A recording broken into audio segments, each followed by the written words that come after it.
Hi students, पिछली class में हम पढ़ रहे थे साबुन और अपमार्जक के बारे में। तो साबुन के बारे में हमने पढ़ लिया था, अपमार्जक के बारे में हमने पढ़ लिया था।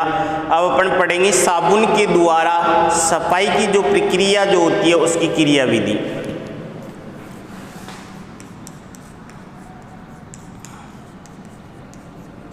साबुन द्वारा सफाई की क्रियाविधि। तो देखो, सबसे पहले साबुन जो होते हैं वो क्या होते हैं, जैसे मान लो एक उदाहरण लेते हैं अपन स्टेरिक अम्ल का, और जो स्टेरिएट जो होता है, सोडियम स्टेरिएट की बात करते हैं, तो यहाँ पर जो होता है ये C17H35 COONA, ये मान लो कोई साबुन है। या अपन इसको दूसरी तरीके से लिख सकते हैं, ये कार्बन श्रृंखला है, इस कार्बन श्रृंखला को मैंने क्या लिख दिया, R एल्किल। उसके बाद में इसके साथ कौन जुड़ा हुआ है, COONA जुड़ा हुआ है। जब मैं इसको सबसे पहले जल में डालता हूँ साबुन को, तो जल में जाते ही ये किस में विभाजित होगा, अपने आयनों में विभाजित होता है, C17H35, और यहाँ पर बनेगा COO- और ये हो जाएगा Na+। या मैं इसको दूसरी तरीके से लिख दूँ तो यहाँ पर है RCOO- और Na+। तो इस तरीके से ये किस में टूट जाता है, आयनों में विभाजित हो जाता है। और आयनों में विभाजित होकर अब देखो यहाँ पर क्या होगा, ये जो है R, या ये रहा कार्बन श्रृंखला जो होगी, ये लंबी कार्बन श्रृंखला है। इस तरीके से इससे बहुत सारे कार्बन आपस में क्या है, जुड़े हुए हैं। और ये कार्बन जो है वो क्या हो सकता है, C, और ये है माइनस। अब देखो यहाँ पर ये कार्बन श्रृंखला, ये तो क्या है, कार्बन श्रृंखला।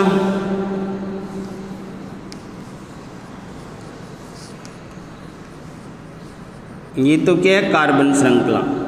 और ये क्या है, ऋणावेशित ध्रुवीय भाग है। ये क्या है, ऋणावेशित भाग या ऋणावेशित ध्रुवीय भाग।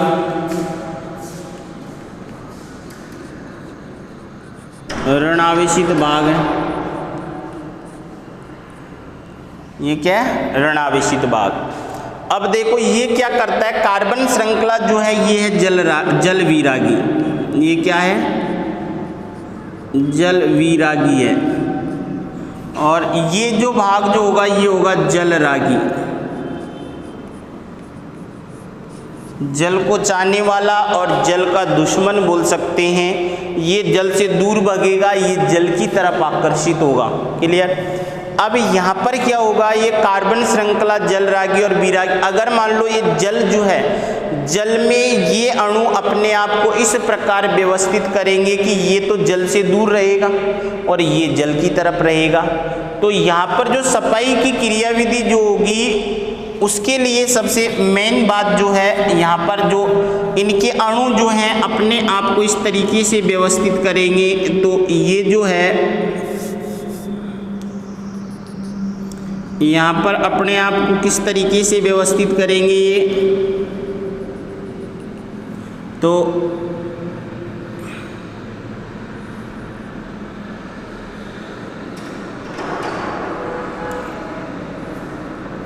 इस तरीके से अपने आप को ये व्यवस्थित करेंगे। कौन है ये, साबुन के अणु। जल के अंदर की बात कर रहा हूँ। ये जो होगी ये हाइड्रोकार्बन पुच्छ होगी।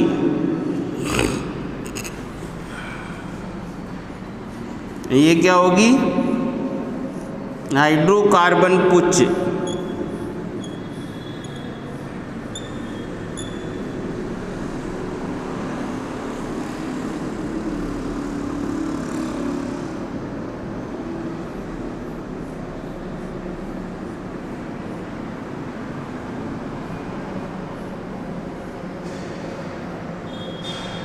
ये हाइड्रोकार्बन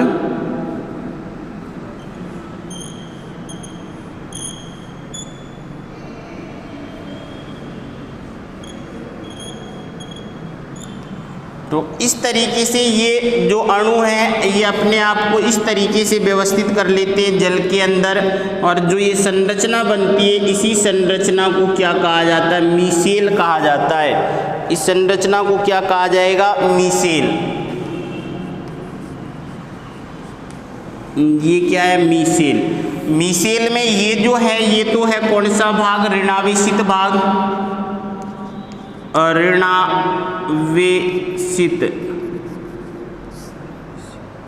ऋणावेशित भाग, और ये भाग कैसा है, जलरागी भाग है। ये कैसा है, जलरागी।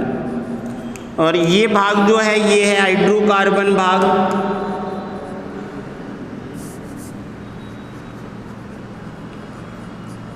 हाइड्रोकार्बन भाग ये जल के अंदर अपने आप को इस तरीके से इस संरचना में क्या करते, व्यवस्थित कर देते हैं। इनके ऊपर जो हेड भाग जो है वो कौन सा आवेश रहेगा, माइनस आवेश रहेगा। अब देखो ये अपने आप को इस प्रकार व्यवस्थित कर देते हैं और इसी संरचना को क्या कहते हैं, मीसेल कहा जाता है। अब क्या किया जाता है, जैसे अपन कपड़े जो होते हैं, कपड़े को साफ करते हैं तो कपड़े पर ज़्यादातर जो गंदगी होती है वो कैसी होती है, चिकनाई युक्त होती है। और चिकनाई जो होती है वो कैसी रहेगी, वसा युक्त रहेगी। और जो वसा के जो अणु होंगे या चिकनाई के जो अणु होंगे या चिकना पदार्थ जो होगा वो क्या करता है, जल में तो घुलनशील होगा, परंतु हाइड्रोकार्बन जो भाग है उसमें क्या होता है, घुलनशील होता है। अर्थात हाइड्रोकार्बन भाग की तरफ क्या होगा, वो आकर्षित होगा। अगर अपन बात करते हैं, जैसे मान लो कि ये कोई कपड़ा है, यहाँ पर कपड़े पर ये गंदगी चिपकी हुई है, यहाँ पर क्या चिपकी हुई है, गंदगी, ये है गंदगी। अब इसके चारों तरफ ये क्या काम करेंगे, जैसे ही मैं साबुन को रगड़ूंगा तो साबुन के अणु सबसे पहले किस में भी आयनों में वियोजित होंगे, और आयनों में वियोजित होने के कारण ये क्या करेगा, जो साबुन के जो अणु हैं अपने आप को किसकी तरफ इस प्रकार व्यवस्थित करेंगे कि हाइड्रोकार्बन भाग जो है ये तो किधर रहेगा, गंदगी की तरफ, क्योंकि गंदगी की तरफ आकर्षित होगा। और जो जल की तरफ आकर्षित होने वाला भाग है वो जल की तरफ होगा। तो यहाँ पर जो है इस तरीके से ये अपने आप को इस तरीके से क्या कर लेंगे, व्यवस्थित कर लेंगे। ये इस तरीके से अपने आप को क्या करेंगे, व्यवस्थित करेंगे। तो ये तो क्या माइनस भाग साबुन का, ऋणावेशित भाग। और अब देखो ऐसे बहुत सारे बनेंगे, नहीं बनेंगे, तो अब ये क्या काम करेगा, ये गंदगी को हाइड्रोकार्बन भाग अपनी तरफ आकर्षित करेगा। क्या करेगा, अपनी तरफ आकर्षित करेगा। तो धीरे धीरे आकर्षित करने के कारण अब क्या होगा, ये इसको अपनी तरफ आकर्षित करते ये धीरे धीरे गंदगी जो है वो कपड़े को छोड़ेगी। अब सपोज करो जो गंदगी जो है ये आ गई, ये जो है ये क्या है, गंदगी। अब गंदगी जैसे ही कपड़े को छोड़ती है, साबुन के अणु जो है इसकी तरफ क्या होंगे, अभी इस तरीके से यहाँ पर क्या बन जाएगा ये, क्योंकि साबुन के अणु अपने आप को इस तरीके से व्यवस्थित करेंगे यहाँ पर।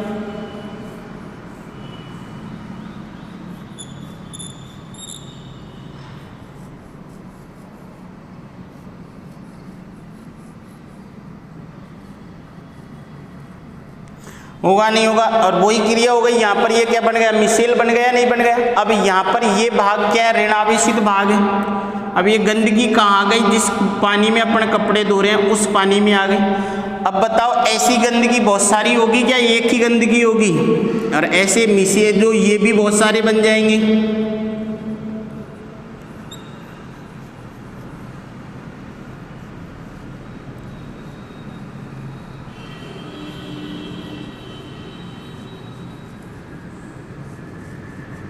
ये होगा ये माइनस, ये माइनस, ये माइनस, ये माइनस, ये माइनस, ये माइनस, ये माइनस, ये माइनस, ये माइनस, होगा नहीं होगा, इनके ऊपर ऋणावेशित होंगे। अब बताओ जैसे ही गंदगी किस में आ गई, कपड़े से युक्त पानी में आ गई। ये गंदगी जो है कहाँ आ गई, कपड़े युक्त पानी, जहाँ गंदगी जिस कपड़े में अंदर है। अब ये वापिस कपड़े पर क्यों नहीं चिपकेगी, क्योंकि जिसको चारों तरफ से पहली बात तो किसने घेरा हुआ है, साबुन के अणुओं ने घेरा हुआ। दूसरी बात क्या होगी कि इनको अवक्षेपित नहीं होने देगी। क्यों अवक्षेपित क्यों नहीं होगा ये, कि ये जो है क्योंकि इसके ऊपर ऋणावेश है, इसके ऊपर ऋणावेश है। जो बाहरी भाग जो है जल की तरफ आकर्षित होने वाला जो भाग है वो किसकी तरफ जो उनके ऊपर कौन सा आवेश है, माइनस आवेश। और माइनस आवेश जैसे एक मिसेल दूसरे मिसेल के पास आएगा तो दोनों के ऊपर कौन सा आवेश होगा, बाहर की तरफ माइनस आवेश होगा। और उस माइनस आवेश की तरफ दोनों क्या होंगे, प्रतिकर्षित होंगे नहीं होंगे। जैसे ही पास में आएंगे हटेंगे नहीं, जैसे ही पास में आएंगे हटेंगे नहीं। तो इस तरीके से क्या जो उसी पानी में क्या करते रहेंगे, ये तैरते रहेंगे। और जैसे ही अपन क्या करेंगे, साफ पानी में दे के कपड़े को निकालेंगे तो इनमें प्रतिकर्षण रहने के कारण ये जैसे कपड़े को निकालते हैं, कपड़ा से जो गंदगी युक्त जो मिसेल जो होती है वो कहाँ रह जाएगी, उस गंदे पानी में रह जाएगी। और कपड़ा कहाँ जाएगा, उसको छोड़कर बाहर आ जाता है। इस तरीके से क्या हो जाएगी, यहाँ पर सफाई हो जाएगी। तो यह गंदगी युक्त मिसेल होगा नहीं होगा ये। और मिसेल के बीच में कौन सा बल लगेगा, प्रतिकर्षण बल। प्रतिकर्षण बल लगेगा नहीं, बल लगेगा। और इसी प्रतिकर्षण बल के कारण ये अवक्षेपित नहीं हो पाते हैं, क्योंकि एक मिसेल जो है दूसरे जो साबुन का जो बाहरी भाग जो होता है, सिर भाग जिसको बोल सकते हैं अपन, ध्रुवीय भाग जिसको बोल सकते हैं, जिसके ऊपर कौन सा आवेश होगा, ऋणावेश होगा। और उस ऋणावेश के कारण वो क्या होंगे, उसकी तरफ अर्थात एक मिसेल दूसरे मिसेल को क्या करेगा, प्रतिकर्षित करेगा, जिसके कारण ये गंदगी जो है वापिस कपड़े पर नहीं जमा होती है। क्लियर। तो सफाई की प्रक्रिया में क्या किया जाता है, सफाई की प्रक्रिया में सबसे पहले अपन क्या करेंगे, साबुन को कपड़े पे रगड़ेंगे। जैसे कपड़े पानी के अंदर जाता है साबुन, तो साबुन पानी के अंदर जाते ही सबसे पहले आयनों में वियोजित होगा। सबसे पहले किस में वियोजित होगा, आयनों में वियोजित होता है। यहाँ पर साबुन पानी में आयनों में वियोजित होता है, या आयनों में टूटता है, लिख दो यहाँ पर टूटता है। तो आयनों में अगर टूटेगा तो आयनों में टूटते ही यहाँ पर ये एक तो धनावेश जो है ये तो सोडियम है, और ये जो है ये साबुन का अणु है। तो यहाँ पर जो है ये उच्च कार्बन श्रृंखला को अपन ने किसके द्वारा दर्शाया, एल्किल के द्वारा। ये एल्किल है, और ये एल्किल की हाइड्रोकार्बन श्रृंखला। और हाइड्रोकार्बन श्रृंखला कैसी होती है, जल विरागी होती है, अर्थात जल से दूर भागने वाली। और ऋणावेशित भाग जो है वो कैसा रहेगा, जल रागी रहेगा, अर्थात जल को क्या करेगा, आकर्षित करने वाला।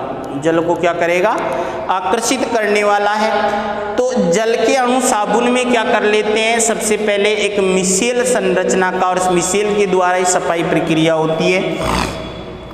अर्थात जल के अणु जो साबुन के अणु जो हैं जल के अंदर अपने आप को इस तरीके से व्यवस्थित करते हैं कि एक संरचना का निर्माण होता है, उसी संरचना को मिसेल कहा जाता है। अर्थात जल जो साबुन के अणु जल के अंदर क्या काम करते हैं कि अणु अपने आप को इस तरीके से व्यवस्थित करते हैं कि जो जल रागी भाग जो है वो तो बाहर की तरफ होता है, और जल विरागी भाग जो होता है वो अंदर की तरफ होता है। अर्थात जल रागी भाग तो जल की तरफ होगा और जल विरागी भाग जल से दूर होगा, और ये संरचना क्या कहलाएगी, मिसेल। तो सबसे पहले मिसेल का निर्माण होगा। अब सफाई प्रक्रिया में क्या होगा, जैसे मान लो कोई भी गंदगी जो है कपड़े पे लगी हुई है, तो ज़्यादातर जो गंदगी होती है वो कैसी होती है, वसा में घुलनशील होती है, अर्थात वसा युक्त होगी।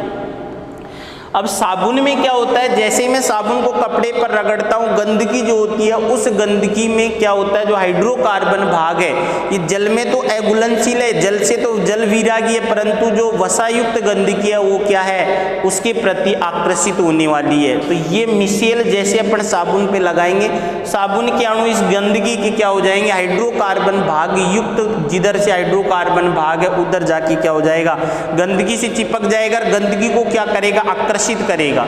और जैसे ही गंदगी आकर्षित होगी तो गंदगी क्या करेगी, कपड़े को छोड़ देगी, और कपड़े को छोड़ते ही गंदगी को चारों तरफ से कौन घेर लेंगे, साबुन के अणु अर्थात मिसेल का निर्माण हो जाएगा। और मिसेल जो है बहुत सारे मिसेल बन जाएंगे, और मिसेल का जो बाहरी भाग है वो क्या है, जल रागी भाग है, और उनके ऊपर कौन सा आवेश है, ऋणावेशित भाग है। और उस ऋणावेशित भाग के कारण जैसे एक मिसेल दूसरे मिसेल के पास में आएगा, दोनों क्या होंगे, प्रतिकृषित होंगे, और प्रतिकृषित होने के कारण ये गंदगी को लिए हुए साबुन के अणु क्या होंगे, उसी पानी में तैरते रहेंगे। और जैसे अपन साफ पानी में कपड़े को डुबो कर निकालेंगे तो मिसेल युक्त जो गंदगी है वो तो कहाँ रह जाएगी, गंदे पानी में, जो साफ और साफ कपड़ा कहा जाएगा, ऊपर आ जाएगा। इस तरीके से साबुन और अपमार्जक जो है उसके द्वारा क्या होती है, सफाई की प्रक्रिया की जाती है। क्लियर। तो ये आज अपना ये चैप्टर जो था दैनिक जीवन में रसायन, ये कंप्लीट हो गया।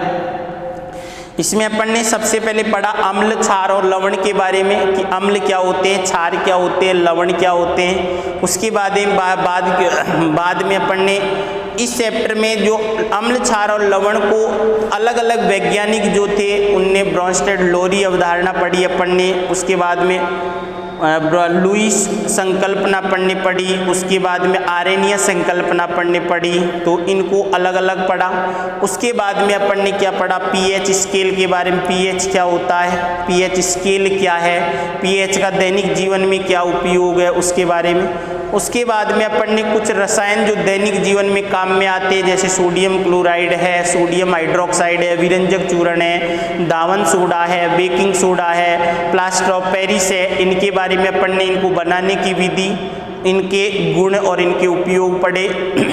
उसके बाद में अपन ने साबुन और अपमार्जक के बारे में पढ़ा कि साबुन जो होते हैं वो क्या होते हैं, उच्च वसीय अम्लों के सोडियम या पोटेशियम लवण होते हैं, और अपमार्जक जो होते हैं वो क्या होते हैं कि जो सोडियम एल्किल सल्फोनेट या सोडियम एल्किल सल्फेट आयन जो होते हैं कौन होते हैं, अपमार्जक होते हैं। तो साबुन अपमार्जक के बारे में, उसके बाद में अपन ने सफाई की क्रियाविधि जो है उसके बारे में पढ़ा। तो ये सारी चीज़ें अपन ने इस चैप्टर में पढ़ी हैं। अपना ये चैप्टर क्या हो गया, कंप्लीट हो गया। क्लियर। नेक्स्ट क्लास जो है अपनी, उस नेक्स्ट क्लास में नेक्स्ट चैप्टर चालू करेंगे।